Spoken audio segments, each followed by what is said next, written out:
여러분 안녕하십니까. 착각 속에 빠져 잘난 척하고 있는 웃꾼입니다. 예, 저번 주에 이어서 오늘도 탁구 이야기 한번 이어보겠습니다. 서브 이야기를 하고 있는데 전에도 한번 말씀드린 적이 있는 것 같은데, 자, 우리가 서브의 룰 한번 이해해 봅시다. 서브의 룰. 서브의 룰이라는 것은 뭐 이런 거 있죠. 서브의 룰도 여러 가지 있겠지만 우선 제가 여러분들한테 그냥 한번 말씀드려 보고 싶은 이런 부분인데, 이 룰이 왜 이렇게 됐을까? 저는 생각해 봅니다. 그렇게 룰이 서브를 넣을 때만 내 테이블에 먼저 한번 바운스 되게 해라, 한번 튀기게 해라, 이런 룰이 있죠. 서브를 넣을 땐 내 테이블에 먼저 튀어야 돼요. 그럼 왜 이런 룰이 생겼을까? 저는 이제 그렇게 생각해 봅니다. 생각을. 그럼 이제 탁구가 뭐 한 150년 전에 생겨났는데 제가 유추 짐작해 보는 거죠. 그럼 셀룰로이드 공이 만들어진 지가 채 150년이 안 됐다고 하는데, 이런 이제 막으로 된 공이. 그럼 이제 그 공을 처음에 갖고 사람들이 테이블 위에서 이렇게 톡닥톡닥 장난을 쳤겠죠. 장난을 치다가 보니까 처음에 뭐 책으로 했을 수도 있고, 뭐 필통 뚜껑으로 했을 수도 있고, 이렇게 넘기고 뭐 이렇게. 처음엔 셀룰로이드 공이 아니었을 수도 있고요. 그러면 이제 어떤 공으로 이렇게 장난을 치다 보니까 그 게임 자체가 자연스럽게 진화되지 않았겠느냐. 저는 그렇게 유추 짐작합니다. 그러다가 이제 이 셀룰로이드 이 공이 이제 만들어지고, 이제 그때 이미 지금의 형태를 갖춘 탁구대가 만들어졌는지는 잘 모르겠어요. 아마 그랬을 것 같아요. 셀룰로이드 공이 만들어졌다는 것은. 그럼 이제 테이블에서 탁구라는 경기를 이제 원시 형태의 그 탁구라는 경기를 즐기기 시작했을 텐데, 그러다 보니까는 이제 서로 넘기기로 하자, 이렇게 하다 보니까 서브를, 근데 어떤 사람이 서브권을 가진 사람이, 그러니까 서브도 처음에는 그러면 우리 번갈아서 하자, 서브를 넣는 사람이 유리하지 않느냐, 그럼 번갈아서 하자, 이제 이렇게 룰이 자꾸 이제 발전이 되었겠죠. 그러다가 근데 서브를 넣는 사람이 처음에는 여기에다가 튀기게끔 이렇게 그냥 들고서 때려버리면 랠리가 바로 서브가 너무 유리하죠. 서브가 너무 유리해서 랠리가 그 순간 끝나는 경우가 너무 많으니까 게임이 재미없어지겠죠. 그럼 서브에 어느 정도 제약을 둬야겠다. 서브가 너무 유리하니까. 그래서 이제 서브에 제약을 두기 시작한 게, 그럼 내 테이블에 먼저 한번 튀기게 해라, 이런 룰을 이제 제약을 두니까 서브의 위력이 많이 감소됐겠죠. 처음에. 그러니까 그런 룰이 없었을 때는 내 손에 들고 있던 공을 그냥 바로 상대방 테이블에 때리는 그런 처음에 그랬다고 치면, 서브가 너무 유리하니까 이제 게임이 너무 싱거워지겠죠. 그러다 보니까 여기에 튀어라, 뭐 이런 룰이 자연스럽게 생겨났을 것 같고요, 제 생각에. 그럼 이제 튀기고 했는데, 그러다 보니 균형이 서브를 넣는 사람이 뭐 그다지 그렇게 유리한 점이 없다라고 느껴졌겠죠. 그런데 그것도 하다 보니까 이게 점점 진화하다 보니까, 발전하다 보니까 이제 탁구는 특히나 셀룰로이드 공에 이어서 이제 회전이라는 이제 기술이 나오기 시작했죠. 그것도 언젠가 한번 말씀드렸는데, 제가 짐작하기로는 그러니까 약 80년 전에 이 지금 같은 고무 형태를 띤 라바라고 하는 요 재질들이 이제 이 나무, 처음에는 아마 제가 짐작하기로 그냥 이 나무로 쳤을 것 같아요. 탁구를 처음에 시작했던 사람들이 여기 뭘 붙일 생각을 못 했었겠죠.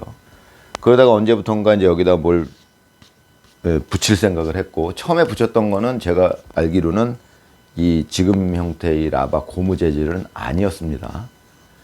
제가 봤던 거는 저희 아버지가 쓰시던, 학창 시절에 쓰시던 채를 본 적이 있는데, 그 채에는 이런 스펀지 재질로 되어 있는, 약간 이거랑은 마찰력이 다른, 그냥 약간 반발력만 있는 그런 재질이 붙어 있던 걸로 제가 기억을 합니다. 그렇다는 것은 이제 그때까지만 해도 회전의 기술은 그다지 주목받지 못했을 것이다. 여기에 붙어 있는 재질이 마찰력과는 전혀 관계가 없는 그냥 뭐 어떤 탄력만 갖고 있는 그런 재질이었다면 그때는 사람들이 회전에 대한 관심이 별로 없었을 것이다. 그러니까 회전의 영향력이 별로 크지 않았을 것이다, 탁구에서. 자, 그렇게 됐을 때는 제가 짐작하건대 탁구는 다른 스포츠와 굉장히 유사한 형태였을 것이다. 그러니까 제가 늘 말씀드리는 탁구는 스포츠라기보다는 보드게임이다 라고 이제 제가 말씀드리고 있는데, 자, 이때까지만 해도 보드게임적인 그 측면이 별로 발현되지 않았을 것이다. 예. 그 보드게임적인 측면이 나오려면 아무래도 이 재질 자체가 이제 회전에 유리한 이제 이 마찰력이 강한 재질로 바뀌면서부터 이제 탁구는 점점 지적인 게임으로 변해가기 시작했을 것이다. 제 생각에는 그렇다는 말씀입니다. 그래서 이제 처음에 내 테이블에 한번 맞춰라라는 룰이 처음에 생겨났을 때는 서브권자가 그다지 유리한 게 전혀 없죠. 왜? 강하게 때릴 수가 없어요. 처음에 서브를 강하게 때릴 수가 없습니다. 공을. 이거 한번 전에도 살펴봤지만 살펴봅시다. 룰이 내 테이블에 한번 먼저 바운스 되게 해라라는 그 제약이 걸렸을 때는 서브권자가 유리해질 이유가 별로 없었던 이유가 이 공을 강하게 때려서는 내 테이블에 맞고 이걸 넘어서 여기에 맞힐 방법이 없어요. 그래 이제 이론적으로는 그렇다 하더라도 이런 이제 내 테이블에 먼저 한번 바운스 되게 하라라는 그 규칙을 만족시키면서 그 제한을 만족시키면서 강하게 때릴 수 있는 방법이 이론적으로는 제가 알기로는 제가 발견해낸 거는 2개가 있습니다. 2가지 방법이. 더 있을 수도 있는데 저는 몰라요, 아직. 있을 수 있습니다. 저는 단지 아직 발견을 못했습니다. 제가 발견한 건 이런 거죠. 천장이 높다고 가정을 해야 되는 건데 이렇게 하면 되겠죠. 내 온몸에 힘을 써서 여기 맞고 여기 맞는 조건을 만족시켜 봐라. 공을 때릴 때 이 채로. 그럼 어떻게 되느냐? 여기다가 아주 강하게 이런 식으로 입사를 시키게 되면 그러니까 여기서 공을 들고 아래쪽으로 강하게 때리는 거죠. 이렇게 강하게 온 힘을 써서 공을 강하게 때리면 얘가 여기 바운스 돼갖고 높이 떠오르겠죠. 그래갖고 이렇게 해갖고 이렇게 떨어뜨리게 한다면 내 온몸에 힘을 다 써서 내 테이블에 먼저 맞고 상대방 테이블에 맞춰라라는 이 규칙을 만족시키는 거죠. 그런데 이런 식으로 서브를 넣는 거는 현실적으로 지금 우리가 탁구장에서 천장이 높지도 않고, 이거는 그냥 이론적으로만 의미가 있죠. 상대방 천장이 높다 하더라도 상대방에게 그다지 위협적인 서브가 되진 못해요. 그러니까 별 의미가 없죠. 이론적으로만 그 규칙은 만족시킬 수 있다. 내 온 힘을 쓰더라도 이런 의미가 있는 거고. 또 한 가지 방법을 제가 찾아냈는데 그것은 굉장히 현실적인 탁구에서 의미를 갖더라라는 부분입니다. 그건 뭐냐? 그러니까 제 말씀은 내 신체에 온 힘을 거의 다 쓰다시피 해서 힘을 잔뜩 써서 자 우리가 탁구를 플레이하다가 공이 찬스볼로 왔을 때 강하게 스매시를 할 때가 있죠. 혹은 강하게 드라이브를 걸 때도 있고요. 그럴 때는 우리 온몸의 힘을 거의 다 쓴다고 봐야겠죠. 다른 스포츠도 마찬가지예요. 테니스에서 공을 상대방 코트에 강하게 넘기고자 할 때 우리는 온몸의 힘을 다 이용해야 되죠. 자, 그런 온몸의 힘을 이용하는데 선수들은 어렸을 때부터 그 연습을 해왔기 때문에 효율적으로 자기의 몸에 힘을 써서 공에 힘을 실어내는 그 연습이 돼 있는 겁니다. 그게 자연스럽게. 그러니까 초보자들은 온몸의 힘은 많이 쓰는데도 공의 힘을 전달시키는 능력 자체가 부족하기 때문에 공은 그다지 정확하지도 않을 뿐더러 강하지도 않아요. 테니스를 예를 들자면 테니스 최고 수준의 선수들이 공을 강하게 스트로크 했을 때와 일반인들이 일반인들이 진짜 보디빌딩을 해갖고 힘이 어마어마하게 좋은 사람이라 할지라도 온몸에 힘을 써서 테니스 공을 강하게 스트로크 했을 때 그 공에 실린 힘이나 스피드는 차이가 생긴다 이런 얘기죠. 이런 부분들을 이해하셔야 될 거고요. 그러면 이제 탁구로 돌아가서 그럼 온몸의 힘을 우리가 플레이 중에는 스매시를 할 때 온몸의 힘을 거의 잔뜩 써서 공을 이제 스트로크 할 수가 있죠. 뭐 드라이브로 하든 뭘 하든. 그러나 그 룰은 플레이 중에는 상대방 테이블에 한 번만 맞추면 되죠. 내 테이블에 넘어와 있던 공을 여기 한 번 튀기고 넘어온 공을 그 다음에 내가 가격할 때 이걸 넘어서 여 안에만 떨어지면 돼요. 만약에 이때도 여기도 맞추고 여기도 맞춰야 된다는 룰이 있다면 탁구는 완전히 다른 게임이 되겠죠. 힘을 쓸 수가 없어요. 그렇게 되면.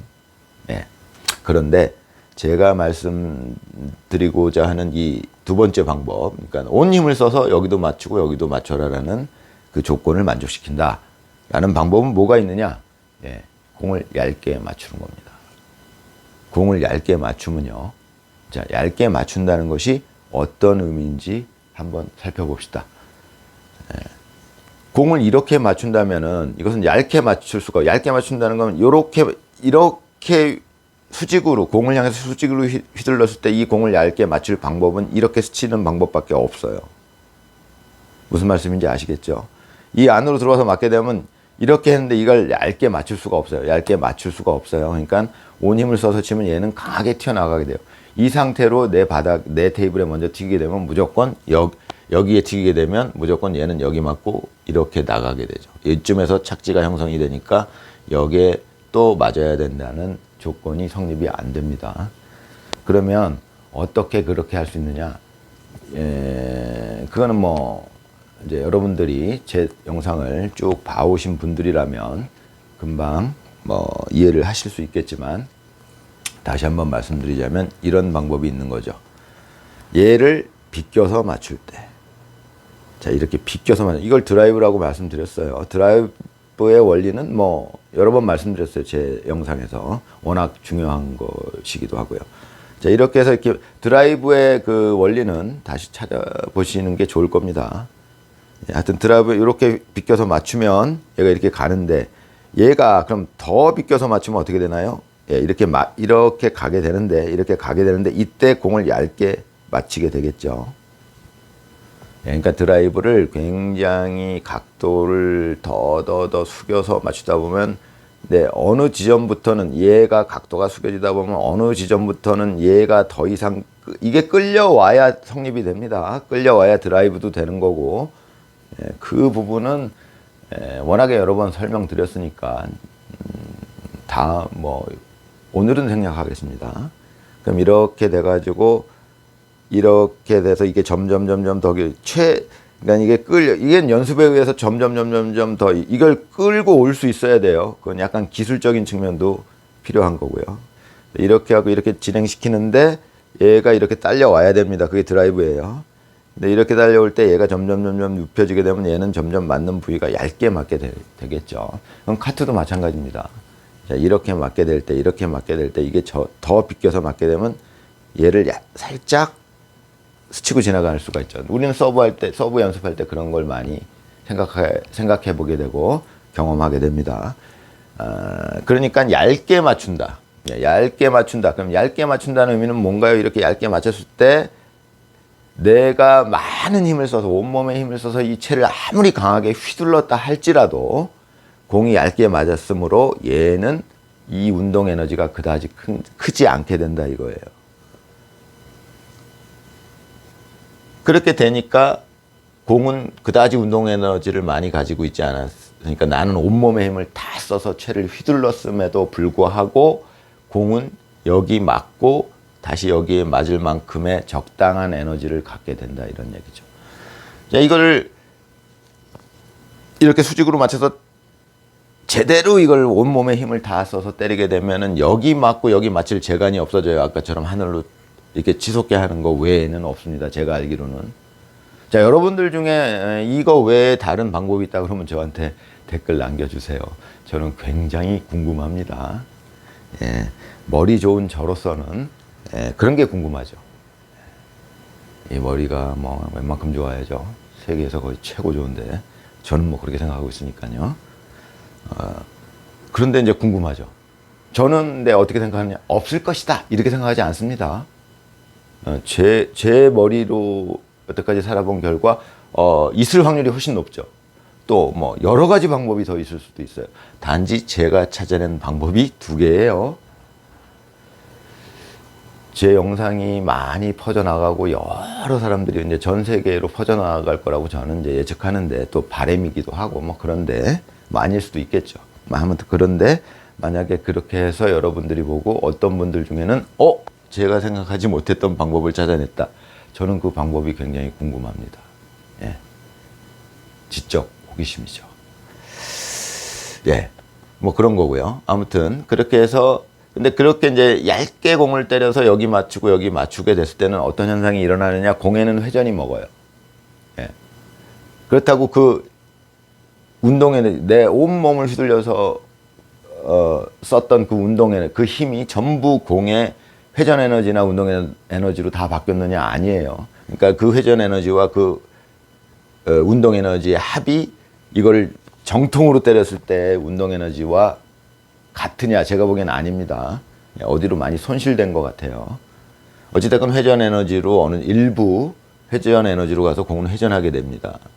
회전하게 되면서 여기 맞고 여기 맞을 만한 적당한 운동 에너지를 갖게 되겠죠. 그래서 여기도 맞고 여기도 맞고. 그렇게 됐을 때는 회전은 많이 걸리고 운동 에너지가 작기 때문에, 자, 그거를 만약에 서브에서 이제 그런 식으로 서브를 개발하려고 이제 그런 것들을 이해하고 여러 가지로 머리를 이제 아이디어를 생각하다 보면은, 이 서브가 갖게 되는 장점은 뭐냐? 어려워요, 물론. 그렇게 얇게 맞춰서 공을 적당한 힘으로 조금만 두껍게 맞아도 여기 맞고 나가버리죠. 여기 튕기고. 약하게 맞으면 여기 맞고 여기서 네트에 걸리게 되고요. 그러니까 그 힘을 조절할 수 있을 정도의 연습량이 필요하다, 이런 거죠. 얇게 때리면서도 내가 원하는 궤적을 공이 그리게끔 할 수 있는 정도의 연습이 필요한 거죠. 예, 어려운 거죠. 예.